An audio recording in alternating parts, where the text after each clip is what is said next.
안녕하세요. 컨텐츠 큐레이터 박성호입니다. 청동 투구를 쓰고 전신 갑옷을 두른 2m 이상의 거인이 소리를 지르면서 서 있습니다. 그는 던지는 창과 찌르는 창, 그리고 큰 칼을 차고 있었습니다. 또 그 거인 옆에는 보조병 한 명이 커다란 방패를 들고 서 있습니다. 거인은 이스라엘 군대를 향해서 이렇게 외칩니다. 너희는 한 사람을 택해서 내게로 보내라. 그가 나와 싸워서 나를 쓰러뜨리면 우리가 너희의 노예가 될 것이다. 그러나 만일 내가 그를 이겨 쓰러뜨리면 너희가 우리의 노예가 되어 우리를 섬겨야 할 것이다. 그런데 이스라엘 진지에서는 아무런 움직임도 보이지 않고 있습니다. 누가 그런 무시무시한 상대와 싸워 이길 수 있을까요? 그런데요, 그때 전쟁에 참여한 자기 형들에게 음식을 가져다 주기 위해서 베들레헴에서 온 양치기 소년이 있었습니다. 그 소년은 거인이 하는 말에 분개하면서 이렇게 말합니다. 이 할례받지 않은 필리스티아인이 누구기에 살아계신 하나님의 군대를 모독하느냐? 그리고 사울 왕에게 자신이 나가서 저 거인과 싸워 이겨보겠노라고 말합니다. 하지만 사울 왕은 다음과 같이 말하며 승낙하지 않습니다. 넌 저 블레셋 사람의 상대가 되지 않는다. 너는 아직 어린아이일 뿐이지만 저 사람은 백전의 용사이지 않느냐? 그런데 양치기 소녀는 단호했습니다. 자신은 저 거인보다 더 흉악한 상대와도 겨뤄보았다면서 이렇게 말합니다. 사자와 곰이 와서 양떼 무리에서 양 한 마리를 물어가면 제가 쫓아가서 그것들을 쓰러뜨리고 양을 구해내었나이다. 그리고 그 기백에 사울 왕은 싸워보라고 승낙합니다. 이 어린 양치기 소녀는 왕이 주는 칼과 갑옷들을 거절하고 허리를 구부려서 땅에서 매끄러운 돌 5개를 주워서 양치기 지팡이, 나무 지팡이를 들고 거인을 향해서 언덕을 뛰어내려갑니다. 그리고 역사상 가장 유명한 싸움이 시작됩니다. 거인의 이름은 골리앗이었고 양치기 소년의 이름은 다윗이었습니다. 다윗은 돌 하나를 가죽 투석 주머니에 넣고 물매질로 골리앗의 이마를 향해서 날려버립니다. 그 돌은 골리앗의 이마 깊숙이 박혔고 거인은 단 한 방의 돌에 맞아서 쓰러져 기절하고 말았습니다. 다윗은 그 거인에게 달려가서 거인이 칼을 뽑아서 거인의 목을 뱉습니다. 블레셋 군사들은 자기 용사의 죽음을 보고 도망치기 바빴죠. 전쟁의 승패는 그걸로 끝이 났습니다. 여러분, 우리가 사는 세상에서는 많은 일들이 종종 이런 식으로 압도적으로 불리한 상황임에도 불구하고 당당히 맞서는 위대한 행동을 보게 됩니다. 생사를 건 거대한 도전에 직면했을 때 우리는 굴하지 않고 싸워야 할지 포기해야 할지 결정해야 됩니다. 다윗은 어떻게 골리앗을 이길 수 있었을까요? 그 싸움은 거인이 가진 힘의 원천을 다시 살펴봐야 됩니다. 거인 골리앗은 2m가 넘는 엄청난 키, 그리고 억센 힘을 가졌죠.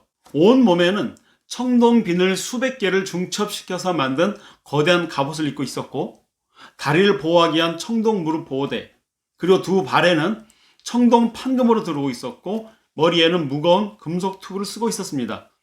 그리고 청동으로 만든 방패와 갑옷을 한 번에 뚫을 수 있는 던지기 창과 찌르기 창이 있었고, 옆구리에는 무거운 칼도 차고 있었습니다. 이렇게 엄청난 무장을 한 골리앗은 몸이 매우 느리고 둔할 수밖에 없었죠.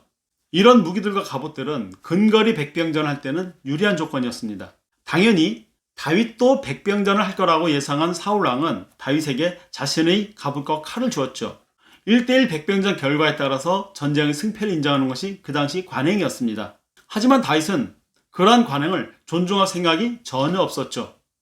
100m 이상, 심지어 200m 거리도 정확하고 강력하게 날아가서 치명타를 주는 그 물매질에 숙련된 기술을 가지고 있었습니다. 자신이 가장 잘할 수 있는 투석전을 한 거죠.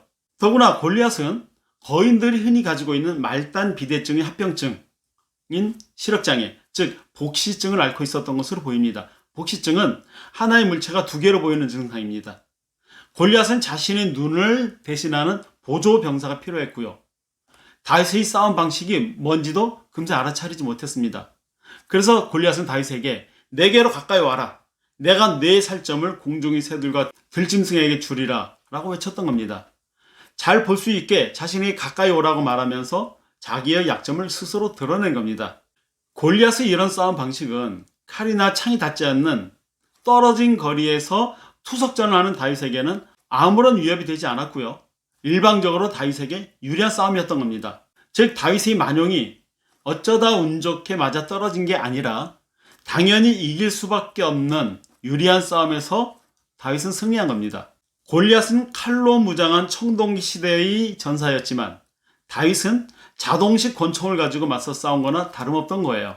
여러분, 압도적인 세상의 힘에 휘둘리면서 사는 우리 대부분의 사람들은 세상의 이런 예상을 뒤엎는 언더독의 전술을 구사할 수 있어야 됩니다. 이스라엘 사람들이 높은 능선 위에서 내려다볼 때는 무시무시한 거인이었죠. 하지만 이 거인의 거대하고 느려 터진 몸집은 물매질로 타격하기에 좋은 최대의 약점이었던 겁니다. 골리앗의 거대한 몸과 힘을 오히려 단점으로 만들고 작은 체구와 무장하지 않은 가벼운 몸이 오히려 필승의 전략으로 만들었던 다윗을 생각해야 됩니다. 아무리 어려운 상황이랄지라도 누구나 이길 수 있는 기회가 있습니다. 그래서 필승의 방안을 찾아낼 수 있습니다. 다윗은 골리앗에게 전혀 두려워하지 않았고 자신이 가장 잘할 수 있는 방식으로 싸운 겁니다. 우리도 그렇게 하면 됩니다. 오늘 저는 이 책 말콤 글래드웰이 저서 다윗과 골리앗을 소개합니다. 어떤 상황에서도 절대 포기하지 말고 절대 용기를 잃지 말고 자신이 잘할 수 있는 방식으로 당당히 맞서 싸운다면 결코 무너지지 않을 방법이 이 책에 담겨 있습니다. 꼭 읽어보시면 좋겠습니다.